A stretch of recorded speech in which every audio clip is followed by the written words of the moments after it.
And when things like this happen, you're going to ask why. Yeah. And I think it's okay to be honest and ask those honest questions.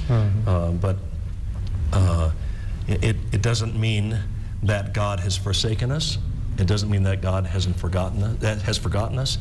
Darkness will fall, clouds do gather, shadows will come, but our faith and our confidence in Him need never be shaken. And when we face those difficult times, He has promised to be with us to make a way where there seems to be no way. Absolutely. Amen. Yeah. And someone once said it's always darkest before dawn, something like that, right? That's right.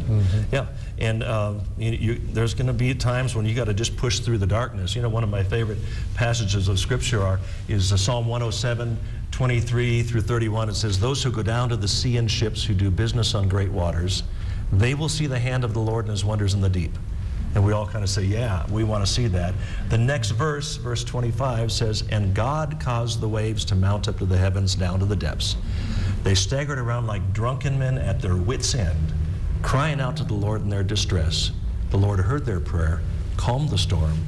Then they were glad, and He brought them to their desired haven." There's the whole story.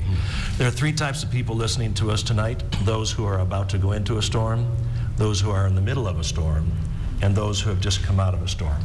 And I can see the ones that have the smile on the face. They're the ones that just come out of a storm.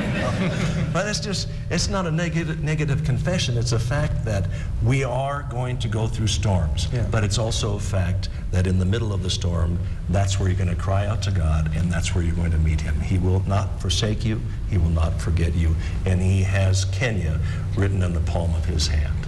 Don't be afraid. Good stuff. When did you start singing?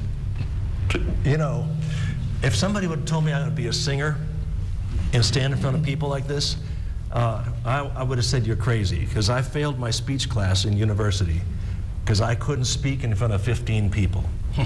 And about 30 years ago, one of my wife's sisters wrote a letter to us, and she was praying for Laura about some stuff, and she said, "And I saw a picture of Don standing in front of thousands of people, leading them into God's presence and writing songs that soothe the hearts of kings."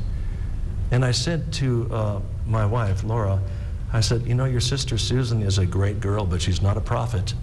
There's no way that I'm going to stand in front of people and sing, because I can't even speak in front of 15 people." Now, if God can do that for me, He can do it for anybody. You know, God uses normal people.